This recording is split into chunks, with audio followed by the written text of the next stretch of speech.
assunto de hoje... Ok, entendi. Pronto. O assunto de hoje, que foi proposto pela Débora, para a gente poder falar um pouquinho, é sobre cardiomiopatia induzida por extrasístoles ventriculares.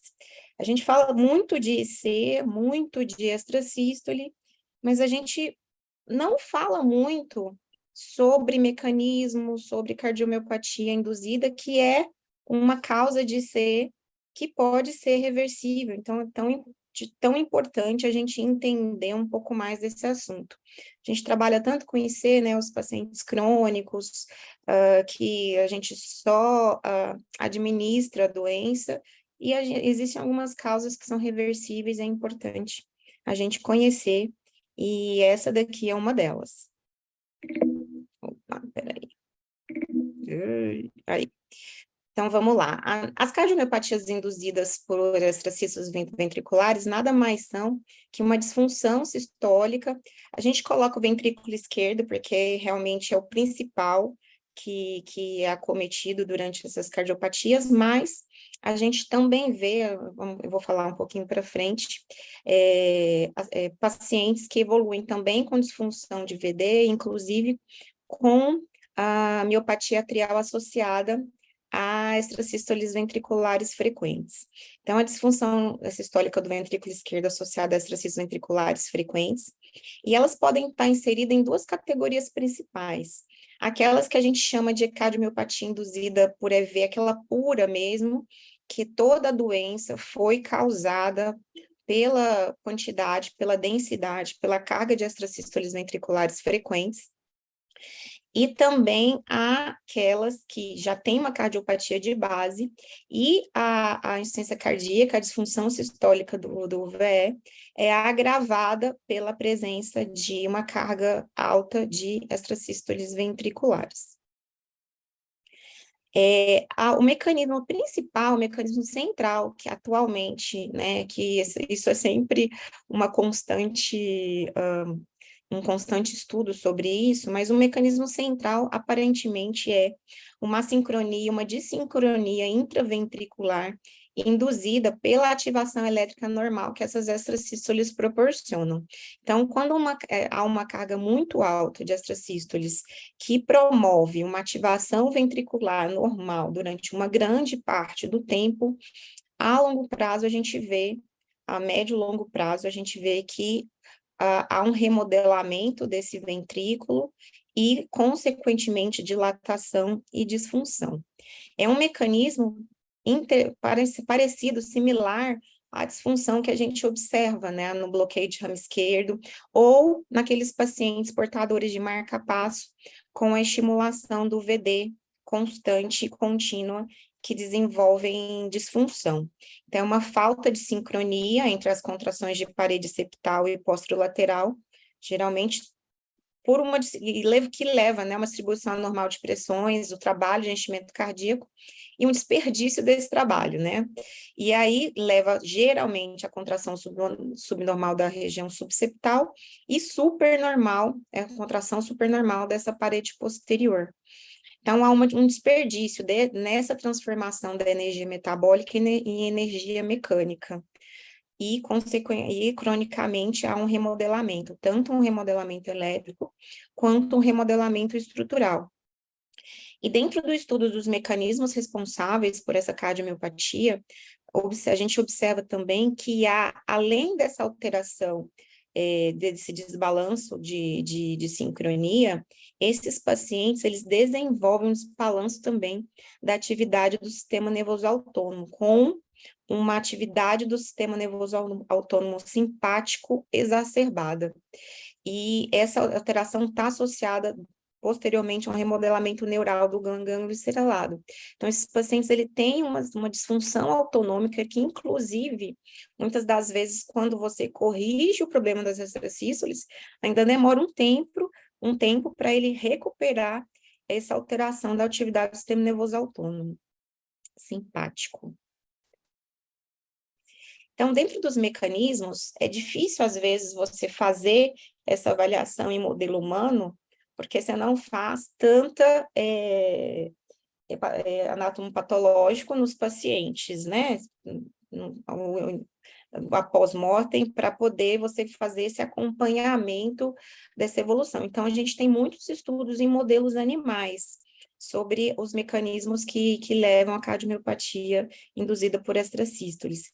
Então, eles pegam cães, tem modelos suínos, fazem uma estimulação ventricular no ventrículo direito, em ápice, que simula essas extrasístoles. Então, em modelos animais, a gente percebe que uma coisa interessante é que nas primeiras semanas, 4 a 12 semanas da exposição a essa estimulação ventricular que simulam as extrasístoles, a gente vê a ausência de fibrose, a ausência de mudanças, né, quando você faz a lâmina em apoptose e atividade mitocondrial, mesmo já na presença de disfunção sistólica nesses modelos animais.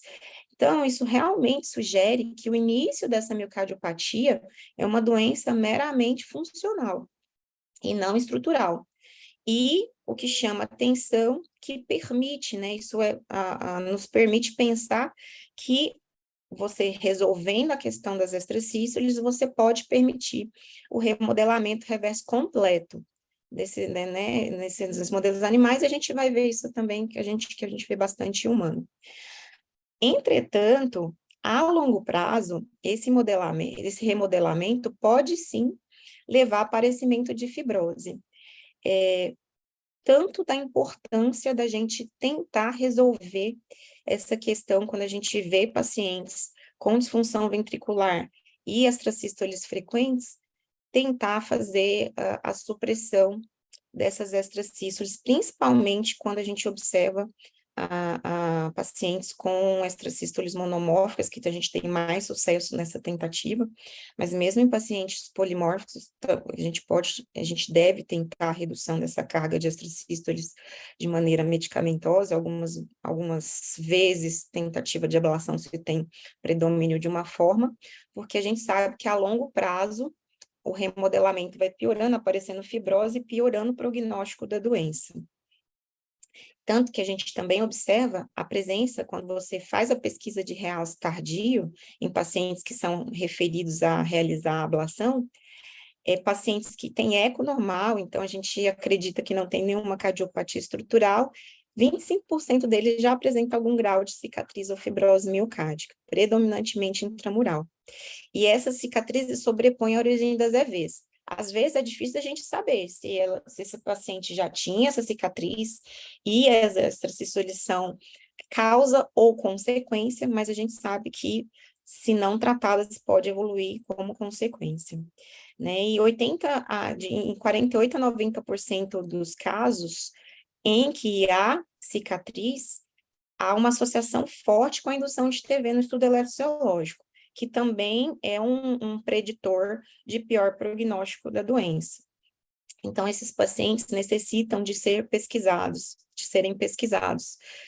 Pacientes com essas sístoles frequentes, disfunção ou dilatação, às vezes tem dilatação ainda sem disfunção sistólica, vale a pena sempre pedir, além do ecocardiograma, uma ressonância cardíaca, porque a gente acha, às vezes, que o eco normal que eu digo, é eco sem a alteração de mobilidade segmentar e tal, mas mesmo os pacientes ainda sem a cardiomiopatia e sem disfunção, também são pacientes que já podem ter alguma cicatriz miocárdica. Então, isso é importante a gente saber na avaliação, tanto para avaliar prognóstico, avaliar tratamento, e segmento desses pacientes após o tratamento.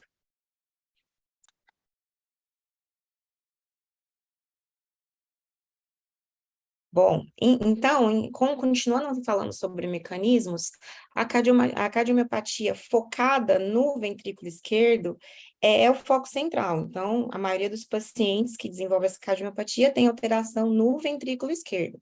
Mas a gente observa a dilatação e disfunção ventricular direita, também induzida por extrasístoles, mesmo na ausência de deterioração do VE. Então, é bom chamar atenção naqueles pacientes que têm disfunção do VD, que a gente sempre vai achar primeiro que pode ser uma cardiomiopatia ritmogênica, acessar essa questão de extracístoles, densidade, e colocar como diagnóstico diferencial também a cardiomiopatia induzida por extrasístoles ventriculares.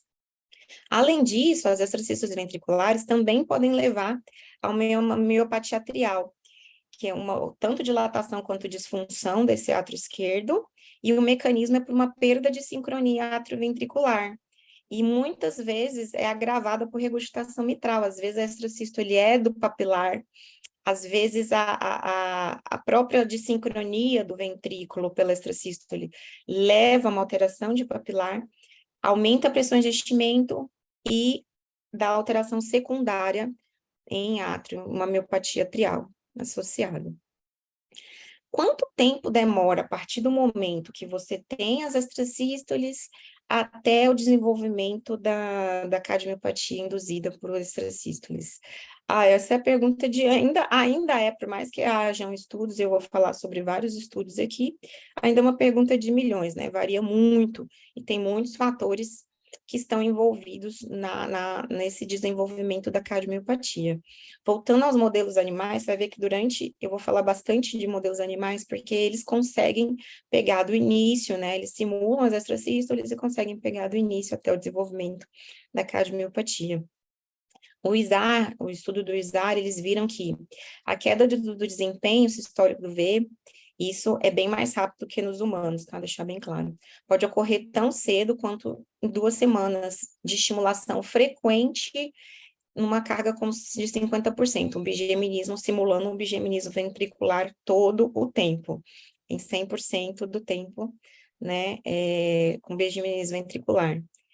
A regurgitação mitral nesse modelo foi agravada e também houve presença de dilatação do átrio esquerdo após 12 semanas com uma carga bem alta, né, 50% de EVs.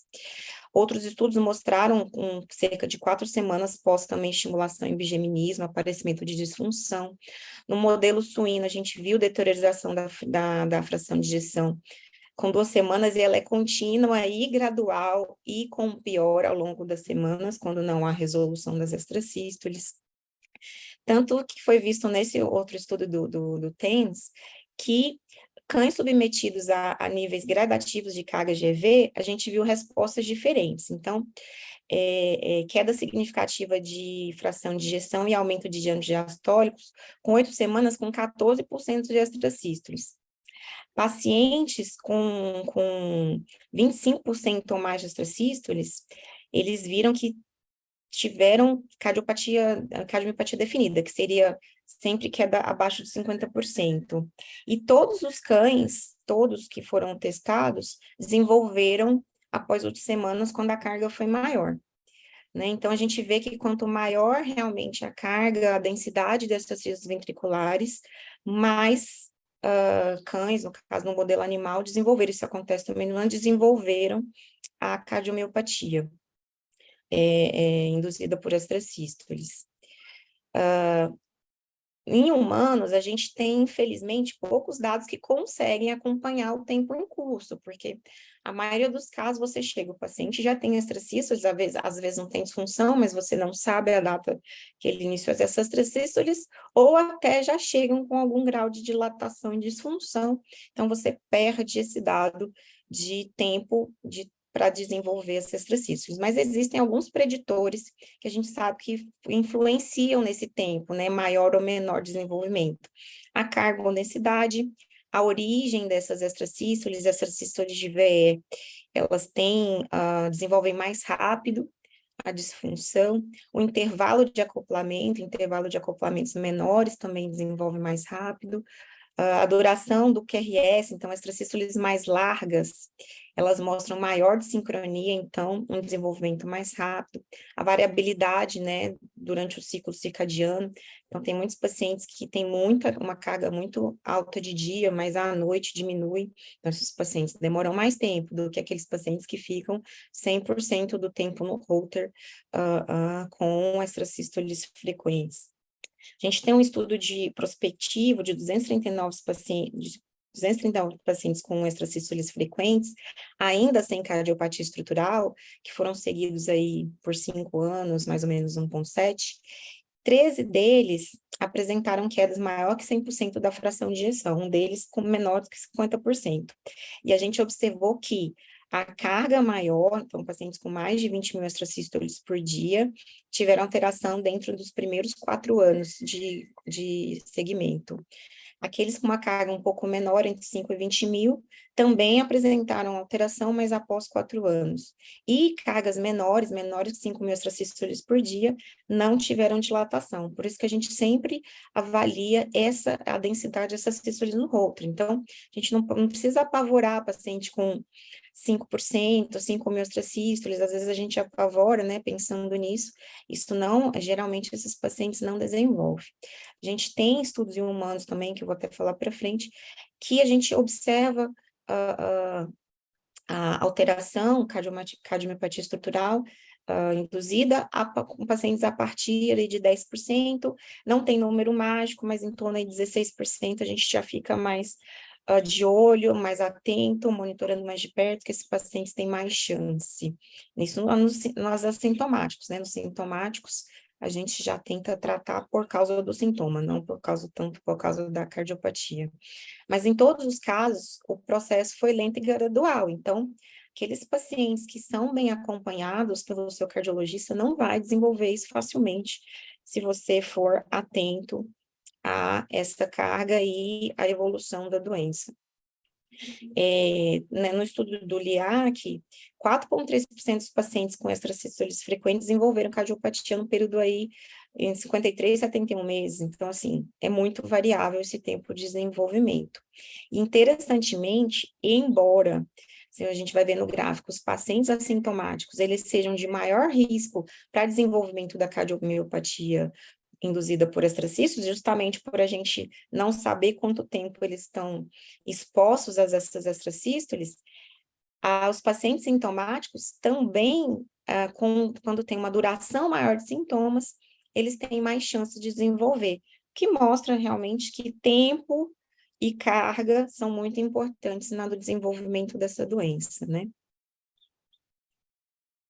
Então, os fatores preditores de risco, saiu uma meta-análise recente, se eu não estou enganada, final do ano passado, sobre os estudos que a gente tem sobre isso e fizeram uma avaliação dos principais preditores de risco de pacientes que vão desenvolver cardiomiopatia. Então, idade, então, o aumento de 2% aí de risco por ano, né, o aumento do ano de idade de pacientes submetidos a esse aumento de 2% na chance de ter cardiopatia. A presença de sintomas, na verdade, é um preditor protetor, porque esses pacientes procuram atendimento e a gente trata mais rápido. Então, até 82% de menor chance de cardiopatia nos pacientes que têm sintomas. Pacientes assintomáticos, então, tão de maior risco de desenvolvimento. As presenças de TV não sustentada, principalmente em adultos, em crianças, a gente tem um pouco diferente a avaliação. Então, um odds ratio de 3, né, alto aumento, a presença de TV não sustentada para o desenvolvimento da cardiomiopatia. A origem vinda do ventrículo esquerdo dessas extrasístoles também faz um odds ratio de 2,2 aumenta, né, a chance de cardiopatia. As extrasístoles interpoladas, né, aquelas extrasístoles que não têm pausa compensatória, olha só o tamanho do odds ratio, né, 4,9, justamente porque elas promovem mais sincronia, menos tempo de enchimento ventricular, então elas têm mais risco. A carga, que é o que eu comentei, que é importantíssimo, um aumento de 6% para cada 1% de aumento na densidade de extrasístoles. A duração do QRS da extrasístole, então, cada milissegundo aí de aumento do QRS aumenta em 5% a chance, e a origem epicárdica, que tem a ver também com essa duração. Então, as extrasístoles vindas de origem epicárdica são extrasístoles mais largas, então, ela também gera aumento da chance de você desenvolver cardiopatia. Esses dados são importantes, porque às vezes chega para você o paciente ainda sem disfunção, se ele tiver alguma dessas características, é um paciente que a gente pode abordá-lo antes dele desenvolver a cardiopatia induzida. Aqui é um gráficozinho interessante que mostra, né, a associação de densidade de carga de extrasístoles com o aumento do risco de desenvolvimento. Veja que aqui, ó, em torno, que é o número mágico, né, em torno de 10, 15%, tem livros que falam 16%, a gente tem uma inflexãozinha da curva, aumentando a chance, de acordo com a porcentagem, aumenta o risco relativo de você desenvolver essa cardiomiopatia induzida por extrasístoles. E o curso de tempo para resolução dessa cardiomiopatia, a partir do momento que você promove a supressão, também é algo bastante estudado, e também ainda é uma pergunta de milhões, mas que vale a pena a gente sempre está questionando, porque isso, você saber, primeiro, se esse paciente vai melhorar após a eliminação dessas extracístoles, e segundo, a chance dele melhorar e quanto tempo ele melhorar, ajuda na nossa indicação prévia de tratamento desses pacientes. Então, voltando a nossos modelos animais, alguns estudos mostram que após cessar essa estimulação, que no animal é uma estimulação artificial do ventrículo, em 24 a 48 horas, a gente já tem alteração hemodinâmica importante, de pressões de enchimento dos ventrículos e melhora gradual significativa da fração de ejeção, e muitas das vezes com normalização completa. No modelo animal é rápido, 1 2 semanas, em humano a gente não é bem assim, né? Mas a disfunção, agora, interessantemente, a gente mesmo com melhora da fração de ejeção, alguns pacientes ainda mantêm ali, alguns animais ainda mantêm alteração contrátil residual dos miócitos no anátomo patológico. Então, quanto mais tardio a gente cessar esses extracístoles, mais a gente vai ver que tem alterações residuais que às vezes não melhoram completamente. A disfunção diastólica também pode ser persistente até 4 semanas, mas com melhora. Naquele estudo que eu comentei do Isaac, era um bigeminismo atrial em cães, a resolução quando a gente fala de resolução, principalmente é melhora da fração de ejeção. Resolução após 4 semanas da cessação. Em modelos suínos, a gente também viu cerca de 4 semanas a melhora de fração de ejeção. Entretanto, nos suínos, nos porquinhos que já tinham fibrose e associada, esses pacientes tiveram uma recuperação muito mais lenta e até algum grau de reversibilidade, mesmo voltando à fração de ejeção preservada. Em humanos, que a gente tem conhecimento é que realmente a supressão das extracístoles por ablação, principalmente, também pode ser medicamentosa, né? Mas os pacientes que têm cardiomiopatia, a gente tende a ser um pouco mais agressivo no tratamento, geralmente mostra melhora de fração de ejeção. E essa fração de ejeção é em cerca de 3 meses, na sua maioria, mas na verdade é porque a gente dá esse tempo para avaliação. A gente vai ver que em torno de 1 mês a gente já tem uma melhora importante da maioria dos pacientes que são submetidos a tratamento com sucesso da supressão dessas extrasístoles. Tem um estudo do Hasdermir, que ele viu que a maioria dos pacientes, maior de 50% dos pacientes, apresentou melhora de mais de 25%, né, da fração de ejeção em 1 semana. Os bons respondedores tinham melhores frações de ejeções isso foi prolongando até 12 meses, né? Eles foram melhorando, assim, até 12 meses. E o Cocal, ele viu uma resolução média de 4 meses, mas 1/3 desses pacientes tiveram resolução mais tardia, em até 45 meses. Então, a gente não desiste, né? Não teve uma resolução rápida, mantém acompanhamento, às vezes tratamento, ou às vezes não, tratamento da IC, que a gente vai comentar aqui, que pode ter uma resolução até mais tardia. E os fatores que levaram a resolução mais tardia foram extracístoles de origem epicárdica, pacientes que tinham sintomas durante muito tempo, e carga de extracístoles. Quanto maiores cargas, demorou um pouco mais esses pacientes a melhorarem. no estudo de Penella, ele viu que a maioria dos pacientes recuperou em até 6 meses, tanto em pacientes portadores de cardiopatia estrutural, ou não, pacientes que não tinham nada de base anteriormente. E entre 6 e 12 meses, a gente viu que quem não tinha recuperado até 6 meses, os pacientes que não tinham cardiopatia estrutural de base tiveram melhor resposta, né? Então, embora todos tiveram algum aumento até 12 meses, a gente viu que quem já tem cardiopatia estrutural, a resposta maior foi vista nos primeiros 6 meses. Em pacientes sem disfunção ventricular, submetido à ablação, esse estudo foi com ablação, a gente viu que mesmo naqueles que não tinham disfunção, houve melhora do strain do VE, tanto nas 3 direções em pacientes submetidos. Então, a gente vê que existe uma resposta no tratamento, na supressão dessas extrasístoles. Não só da função sistólica, né? No estudo de Caná, a gente viu que também houve melhora da função diastólica, associada ao remodelamento atrial reverso, então, recuperação também da miopatia atrial, cerca de 3 meses após a ablação. A resolução da cardiomiopatia, né, como a maioria dos estudos mostraram, é mais importante no primeiro mês, mas continua. Geralmente até 1 ano da supressão e até um pouco mais em alguns pacientes, como eu comentei. Então, o processo envolve tanto resolução e recuperação do dano histórico no ventrículo esquerdo, mas também diastólico e do átrio. Em relação ao tratamento dessa cardiomiopatia, sem dúvida, diminuir as extrasístoles, suprimir de preferência, é o tratamento principal, é isso que você tem que buscar.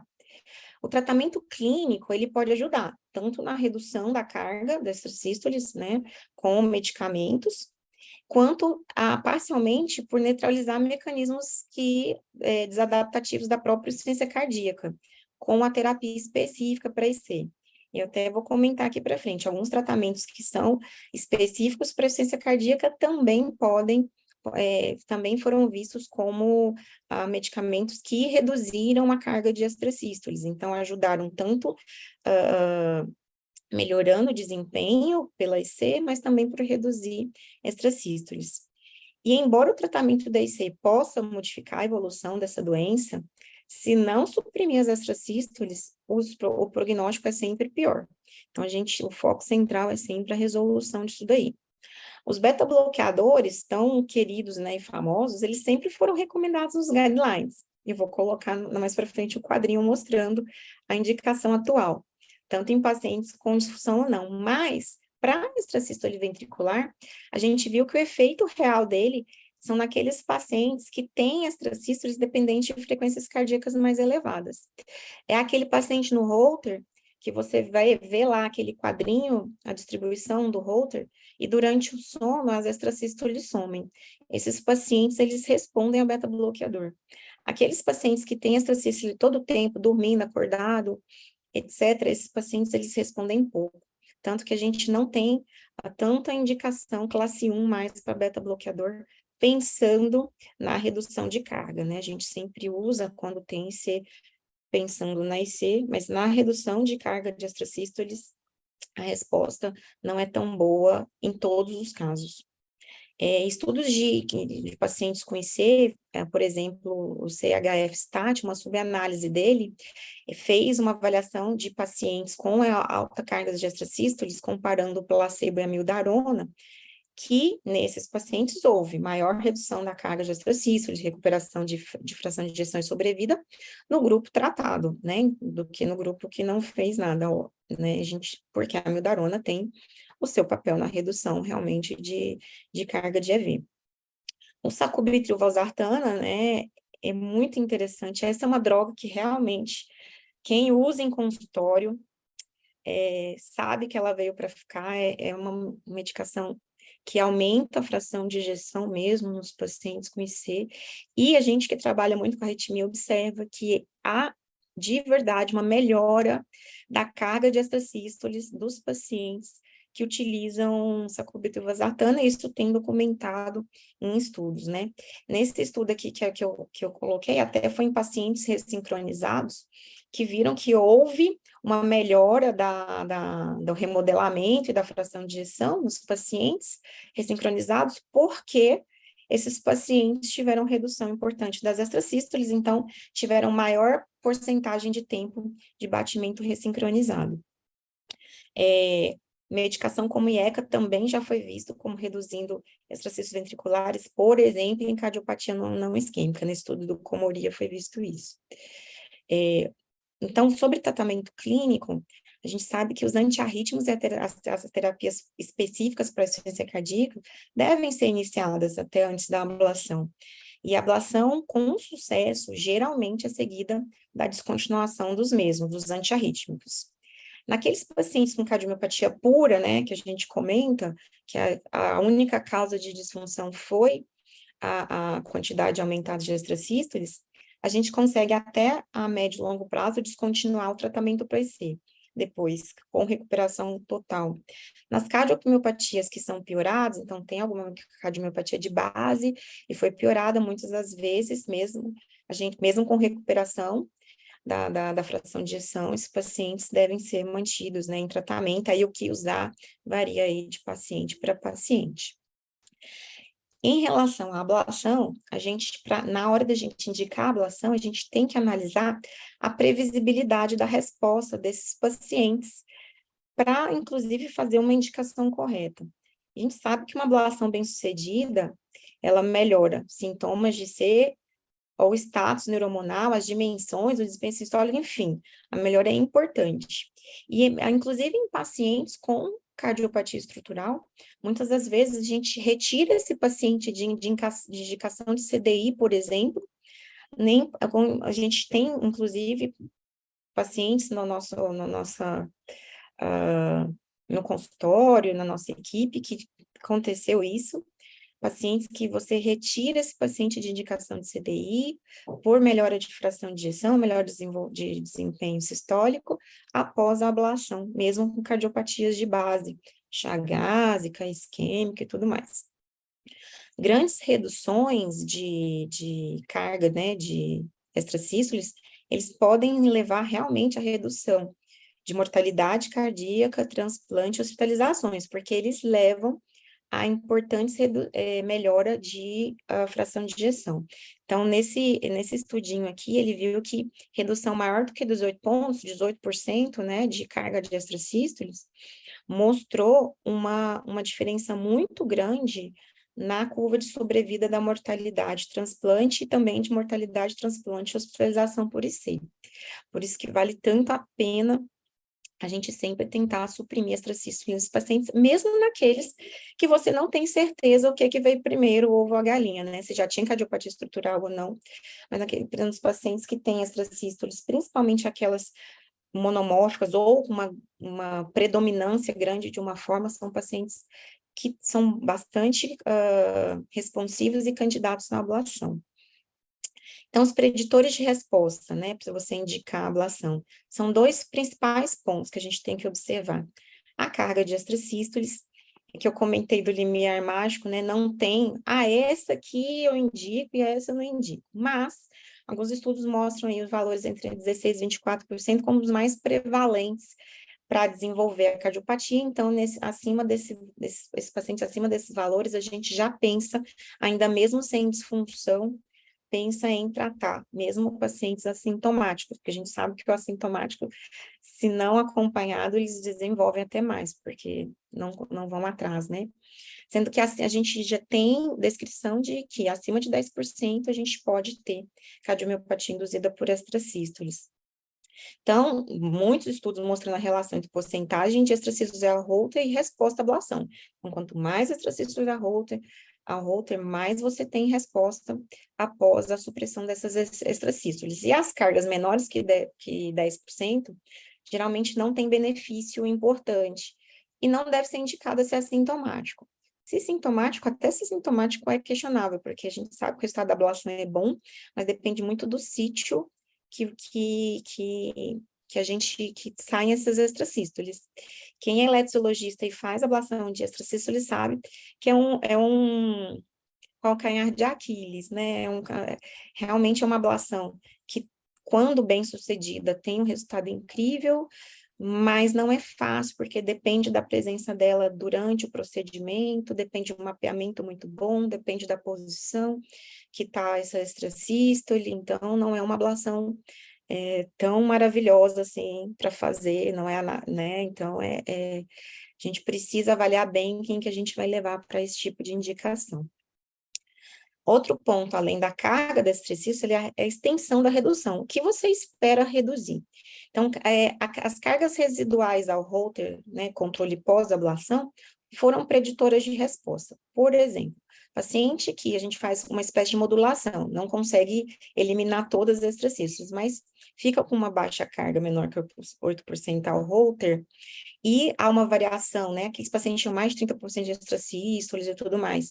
Há uma redução com deltas maiores que 20%, esses valores foram preditores independentes de recuperação da fração de ejeção. Sempre recuperações maiores do que 5%, independente da presença de cardiopatia estrutural. Então, sempre tem que ser avaliado isso. Então, paciente que você indica com 15% de extrasístole, né? Às vezes você tá, que eu quero 15%, eu vou fazer a ablação desse paciente. Ele vai ter importante melhora? Redução delta maior que 20%, ele não vai ter, mas se ele já tem sintoma ou disfunção, você não tem discussão. Se não tem ainda, que você está tentando evitar, tem que pensar bem. Talvez um tratamento clínico antes, né? Um paciente assintomático, acompanhamento, porque a resposta talvez não seja tão importante.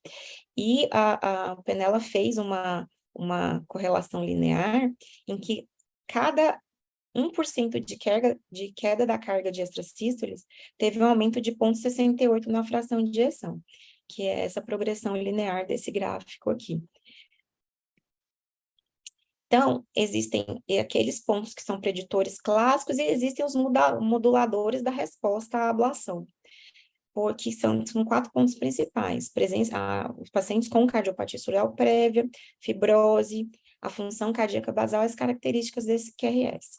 Então, a cardiopatia estrutural prévia, antigamente a gente achava que só pacientes sem cardiopatia de base que poderiam ter benefícios da supressão, né, de ablação, supressão de extrasístoles, mas hoje em dia já tem muitos estudos mostrando que pacientes com miocardiopatia isquêmica, em terapia de resiconização, como aquele caso até do sacubitril valsartana, né, antes, até sem ablação, cardiopatia não isquêmica, esses pacientes melhoram, tem melhora se você faz a eliminação dessas extrasístoles.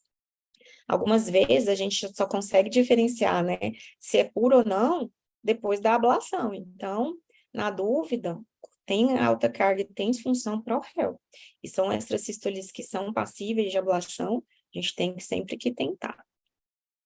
Então, é que esse gráfico mostra, né, nos pacientes prévios à ablação, né, o diagnóstico de doenças de cardiopatia estrutural em 32%, e sem cardiopatia estrutural sabida, 68%. Aí depois que você faz a ablação, que você vê o que era puro ou não. De puro só tinha 26%, os outros 26% eram pacientes que eram piorados, mas que valeu a pena, que teve aumento, teve melhora da fração de ejeção após a ablação. Ele até sugere um algoritmozinho para a gente tentar ver se esse paciente tinha cardiopatia prévia, né? Geralmente, pacientes com QRS no ritmo sinusal, né? O QRS intrínseco maiores, com dilatações maiores dos ventrículos, sugere que esse paciente tenha mais aí, tenha cardiopatia estrutural de base e não só a doença pura. A fibrose miocárdica, ela pode ter um fator modulador dessa resposta após a ablação, porque pode modificar o grau de recuperação. Então, se você já tem uma área ali morta, né, com fibrose, talvez você não tenha uma recuperação tão importante. Mas ela não deve ser impeditivo da indicação, e ela só deve ser considerada se aquela questão da redução de carga já for modesta. Então, assim, o paciente tem cargas moderadas de extrasístole, é uma extrasístole epicárdica difícil, né, uma extrasístole da região que a gente chama de summit, enfim, o sítio é muito difícil, não é monomórfica, aí tem uma carga alta de fibrose, talvez a gente não tenha uma resposta tão bacana, né? Mas caso contrário, não deve ser o impeditivo de tentativa de supressão dessas extrasístoles. A função cardíaca basal também é um fator modulador. Interessantemente, o grau de disfunção sistólica não influenciou no remodelamento reverso. Então, pacientes com disfunções graves, se fosse pura, a gente tem recuperação completa mesmo assim. Já pacientes com grandes dilatações têm uma resposta um pouco mais modesta. Provavelmente porque esses diâmetros de fé muito grandes estão mais associados à cardiopatia estrutural de base do que à própria disfunção sistólica. E a característica do QRS intrínseco e do QRS das extrasístoles foi o que eu já tinha comentado, o QRS basal largo, né, do ritmo sinusal desse paciente. Se ele for quanto mais largo, menor a resposta à ablação, provavelmente por indicar doença de base, e as extrasístoles mais largas e que levam mais à cardiopatia, aí você pensa, não, essas eu preciso eliminar mesmo. Geralmente elas vêm de sítios que o sucesso da ablação é menor. Então, é sempre uma coisa a se avaliar na hora de fazer. Tentar, a gente sempre tem que tentar na maioria dos casos. E as extrasístoles com intervalo de acoplamento mais curto também tem melhor resposta à supressão, porque melhora, além da questão do desaparecimento da extrasístole, melhora da sincronia intraventricular, a gente tem melhora da sincronia atrioventricular.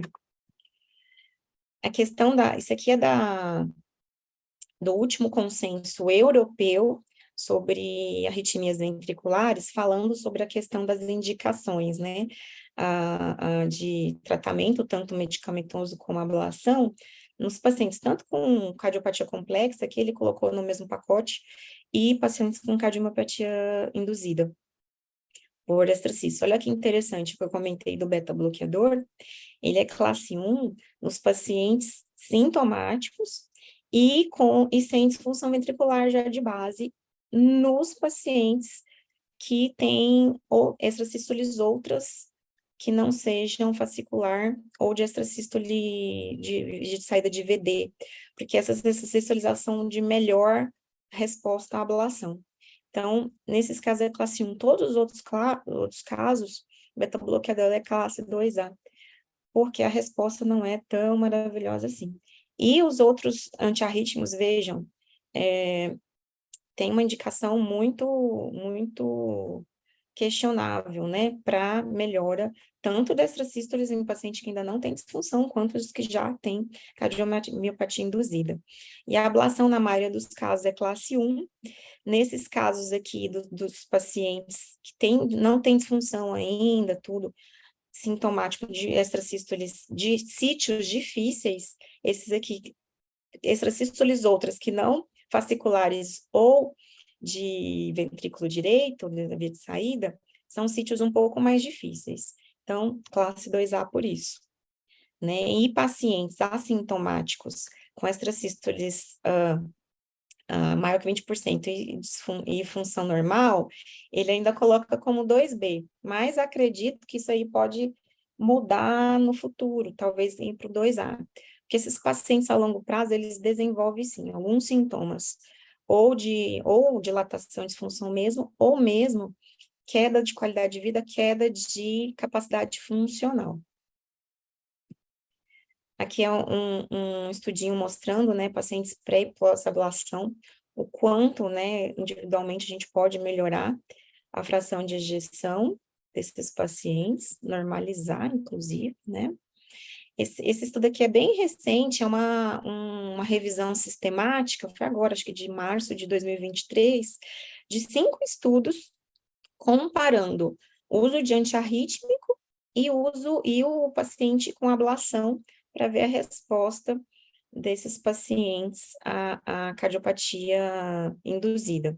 A ablação, ela foi melhor, tanto na recorrência dessas extrasístoles, reduziu mais a carga de extrasístoles e aumentou a fração de ejeção, com complicações, eventos adversos, na verdade, associados menores do que os antiarrítmicos. A maioria, só que assim, a maioria desses pacientes foi de via de saída de VD, que a gente sabe que tem melhor resposta. Talvez se tivesse incluído mais estudos com sítios mais difíceis, não teria uma resposta tão diferente, né? Esses pacientes e esses estudos ainda não avaliaram aqueles questionários de qualidade de vida, que também é muito importante. E o que falta, né? Faltam esses estudos para fazer essa comparação. E está vindo aí 3 novos estudos aqui, de trials randomizados, avaliando essa comparação de droga, no caso aqui desse ectopia, sotalol, flecainida mais verapamil com ablação por catéter, nos pacientes acima de 5%, sem doença estrutural.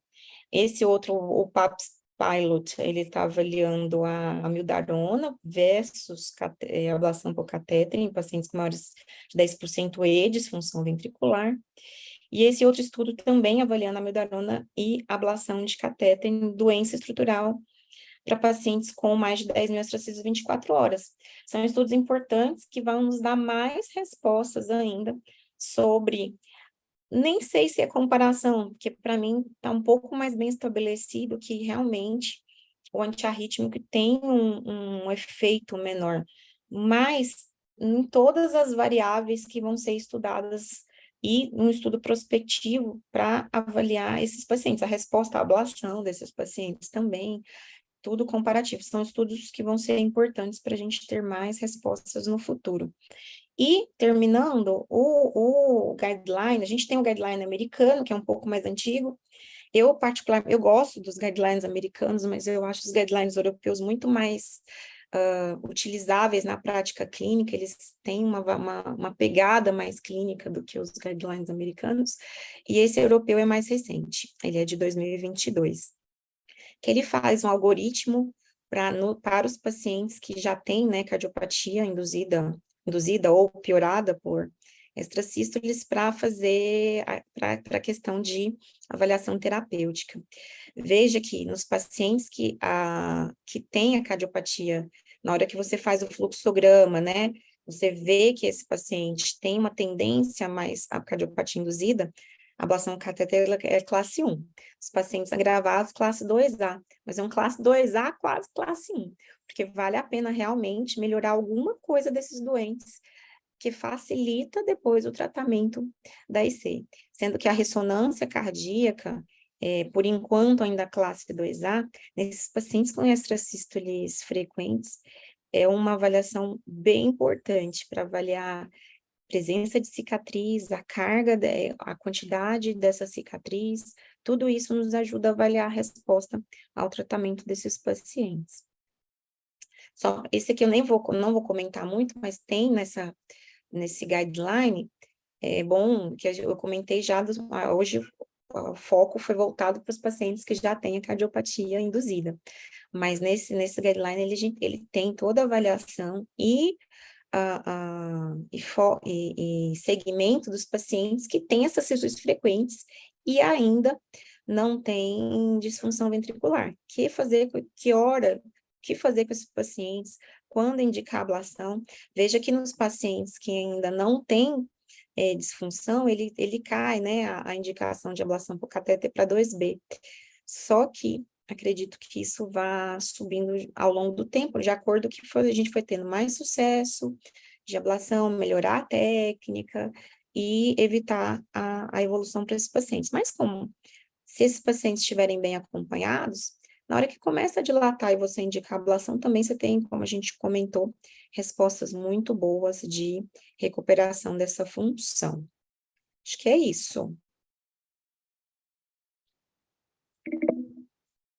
Deixa eu tirar esse compartilhamento. Obrigada. Muito obrigada, Ellen. É interessante, né? Como, às vezes, algo tão frequente, mas tão frequente mesmo, assim, que todo dia de consultório, né? Você se depara com um Holter, você se depara com algum paciente que já teve uma condição assim, e às vezes começaram um antiarrítmico para ele, né? Sem saber nem direito, né? O que estava acontecendo ali, e a gente não para estudar mais aprofundadamente, né, esse tema. Nós temos 2 pacientes lá do ambulatório residentes, no CORE. Um deles bigeminava o Holter inteiro. Ele não sentia nada, né? Foi pedido o Holter, porque na ausculta a gente viu que não, né? Que você estava bigeminando. Na ausculta a gente percebia isso, não batia as coisas. E ele bigeminava às 24 horas. E aí foi iniciar o tratamento, ele melhorou muito, né? Assim, 100%, melhorou muito. E uma outra paciente veio com disfunção ventricular, e que também, na hora que a gente resolve essa questão, essas ectopias, ela simplesmente recupera a fração de ejeção muito facilmente ali. A gente até estava com uma previsão pior, né? Assim, uma previsão achando que as coisas não fossem dar tão certo e rápido. Então, a gente discutiu isso com os residentes e às vezes eu não parava também ali para discutir tão profundamente, né, como você colocou. Então, só posso te agradecer. E alguém agora quer começar com as perguntas? Quero parabenizar a Ellen pela excelente aula. Parabenizar a Débora por sugerir esse tema, que, igual a Adriana falou, é um tema que até então, quando eu vi, falei, nossa, a gente vê isso no nosso dia a dia e a gente não para aprofundar. Né? Eu achei muito interessante, Ellen, um dos slides que você colocou ali, e que a gente vê isso na nossa rotina. O paciente chega, ele começa a ter isso, vai no cardiologista, que assim não aprofunda no tema, e você vê o paciente muitas vezes tomando amiodarona, e você pergunta, por que você está tomando amiodarona? E a gente percebe que naquele quadro do guideline, em várias condições, a amiodarona é harm no tratamento de extracistas. Então, eu acho que isso é um fator importante.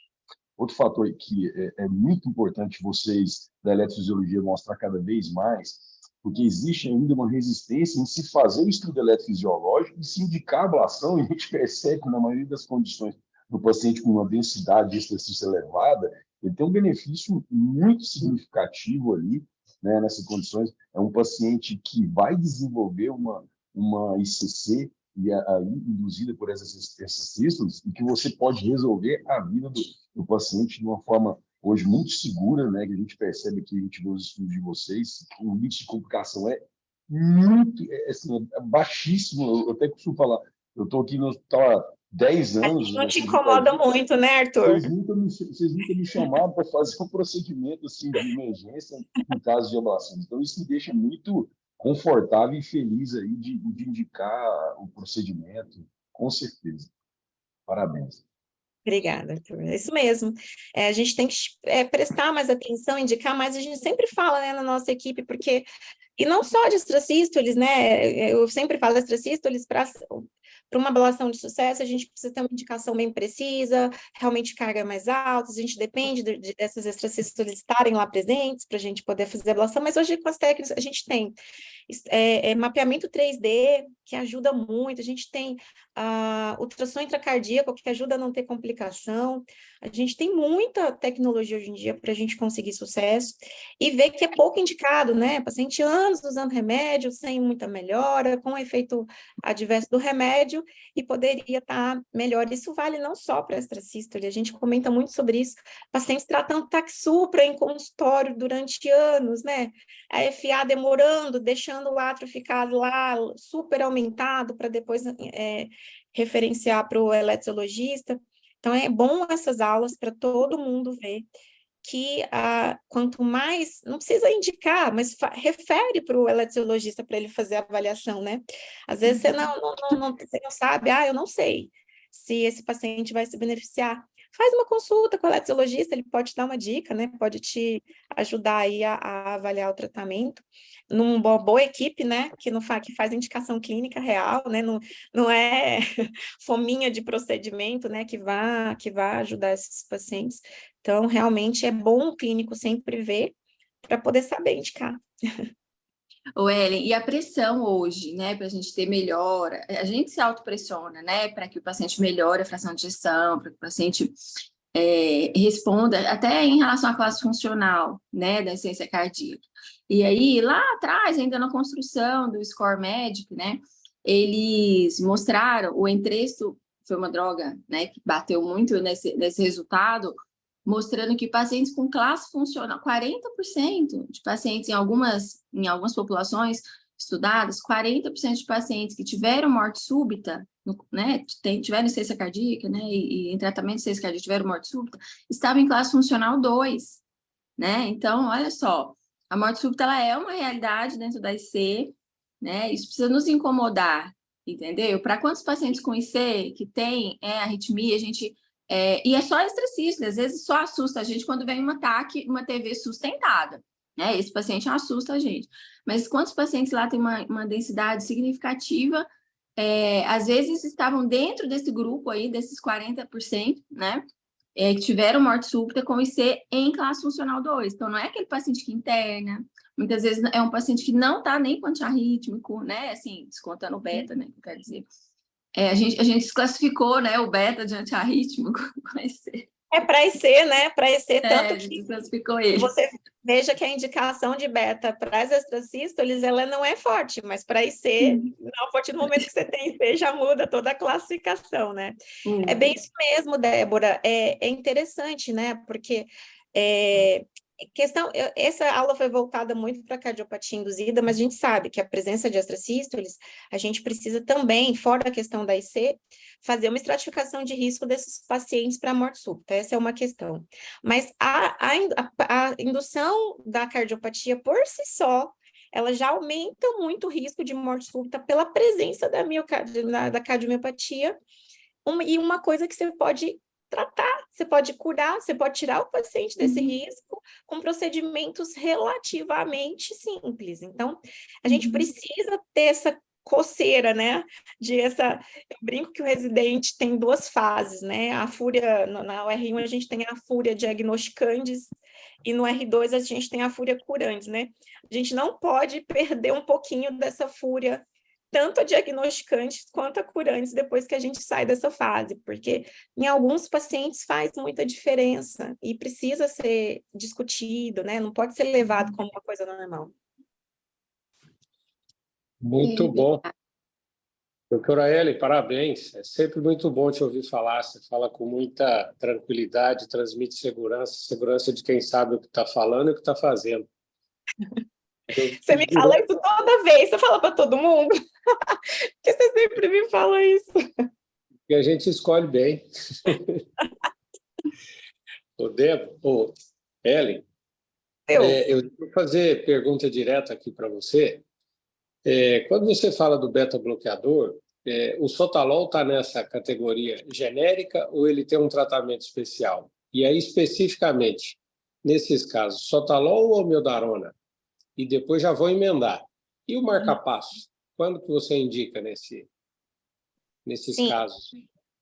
O sotalol, ele não está na classe específica dos betas, né? Porque ele, na verdade, ele é classe 3, porque ele não tem só o mecanismo de beta, ele tem o mecanismo também de alteração, ele mexe também nos canais de potássio, como a amiodarona. Então, ele está na categoria da amiodarona, o sotalol. Então, sotalol ou amiodarona? Depende, né? Depende do paciente. Pacientes com disfunções ventriculares, o sotalol não está indicado. Então, nesses casos, por isso que os estudos todos com cardiopatia induzida por extrasístole, que já tem disfunção, são estudos com amiodarona e não com sotalol. Já nos pacientes ainda sem disfunção, principalmente em pacientes com arritmia de ventrículo direito, a gente tem estudos mostrando que o sotalol tem boa resposta. E deveria, inclusive, ser a medicação de escolha, quando você for começar tratamento de extrasístoles, enfim. Você pode começar até com beta simples, né? Aquele paciente, gente, eu sempre falo, aquele paciente com aquele routerzinho que à noite some tudo, beta-bloqueador. Esses pacientes respondem bem ao beta-bloqueador. Os outros pacientes, o sotalol é uma medicação interessante e de escolha. Marca-passo para tratamento que você fala de cardiopatia induzida por extrasístole? Deixa eu entender a pergunta.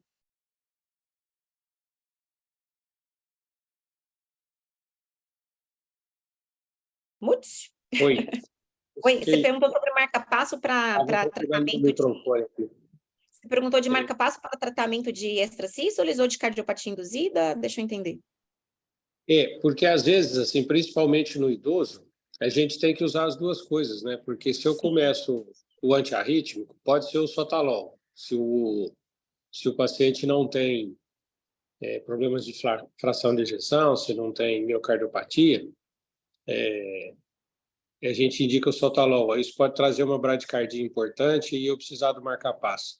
E eu estou perguntando porque tem alguns casos que a gente vê o próprio marca-passo, principalmente se vem associado ali a algum tipo de doença do nosso sinusal, o próprio marca-passo trata muitas dessas extracistolias por supressão, né? Isso já foi até o mais usado no passado. Então, nesse sentido, às vezes a gente, para medicar, precisa do marca-passo. Sim, nesses casos da doença do nó sinusal, a gente tem principalmente as arritmias supraventriculares, né? As ventriculares a gente tem menos essa questão. Claro, tem pacientes muito bradicárdicos que desenvolvem extrasístoles ventriculares secundárias bradicardias, as extrasístoles por atividade deflagrada.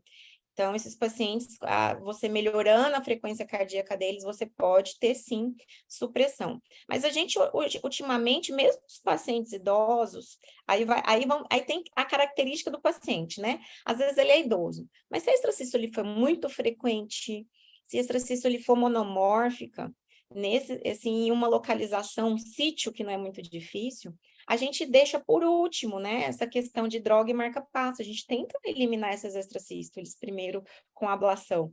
Mas não, extrasístoles múltiplas, aí aquelas polimórficas, né, frequentes, que você precisa usar o antiarrítmico e o paciente não tem frequência que tolere, sim. Esses pacientes, eles podem ser indicados, mas geralmente, a gente não tenta como primeira escolha. É individualizar muito, né? Individualizar muito. Chegou uma paciente com 90 anos, extrasístole, bradicárdica, aí você quer dar droga, você não quer fazer ablação, não quer submeter a ablação e dar droga, sim. A gente pode usar o marca-passo como retaguarda nesses casos, né? Tanto em arritmias aqui a gente está falando de ventriculares, mas isso também vale para as arritmias supraventriculares.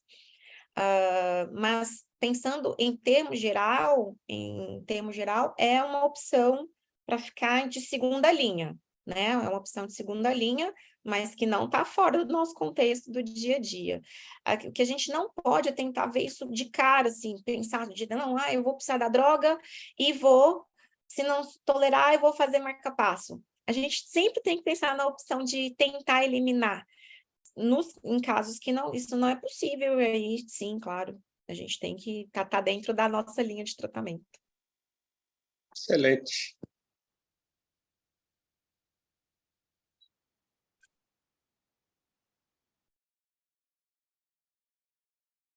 Mais alguém? Quem vai fazer a eletrologia aí dos residentes, gente?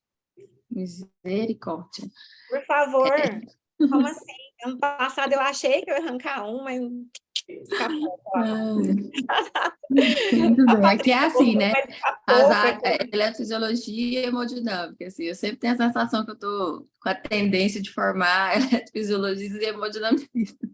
Me escaparam pela mão. Porque achei que ia catar a Patrícia, foi para hemodinâmica, né? Vocês fazem ficar muito atrativo, Ellen. Entendeu? Vocês fazem parecer muito Daniel, atrativo. Eu achei também que ia escapuliu. Não. Débora, na verdade, está perdendo a maioria para o eco, viu? Vocês podem esquecer. No final das contas, né? O eco rouba tudo. É verdade. Então, tá bom. Obrigada, pessoal. Um abraço para todos. Olha, esse mês de maio tá uma delícia as aulas. Então, assim, coloca o despertador mais cedo.